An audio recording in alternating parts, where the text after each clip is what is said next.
धक्का मत मारो, धक्का मत मारो। धर्मेंद्र प्रधान जी को लेकर सरकार डेलीगेशन से विस्तृत चर्चा हुई है। हमने सरकार को बहुत साफ शब्दों में ये बताया है कि धर्मेंद्र प्रधान जी के इस्तीफे या कैबिनेट से उनकी कुछ भी मंजूर नहीं होगा। पूरे देश भर में इस समय जहां अलग अलग आंदोलन चल रहे हैं, पूरे देश के युवाओं में जो गुस्सा है, जो आक्रोश है, एक सेंटीमेंट है, वो बहुत क्लियर सेंटीमेंट है that Dharmendra Pradhan has to resign और he needs to be sacked. सरकार से इस बारे में विस्तृत चर्चा हुई है।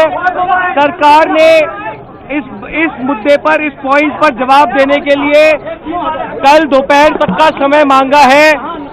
हमने सरकार को बता दिया है कि पूरे देश भर में इस समय प्रदर्शन चल रहे हैं, जो प्रदर्शन बढ़ते जाएंगे और अगर हमें जल्द ही धर्मेंद्र प्रधान का इस्तीफा या बर्खास्ती नहीं मिली तो ये प्रदर्शन और व्यापक होंगे और जल्द ही कॉकरोच जनता पार्टी को एक और नेशनल कॉल देना होगा।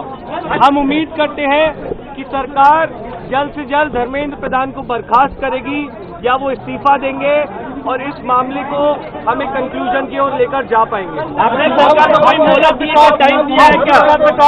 टाइम दिया है क्या सरकार को रिजाइन के लिए, समय के लिए? सरकार ने कॉम्पनसेशन पे और लीगल केसेस पे इन प्रिंसिपल एग्रीमेंट जताया है, पॉजिटिव है। धर्मेंद्र प्रधान की रेजिग्नेशन को लेकर कल सरकार ने फिर से समय मांगा है। कल दिन में सरकार से फिर मुलाकात होगी और हमें उम्मीद है कि कल धर्मेंद्र प्रधान जी का इस्तीफा लिया जाएगा।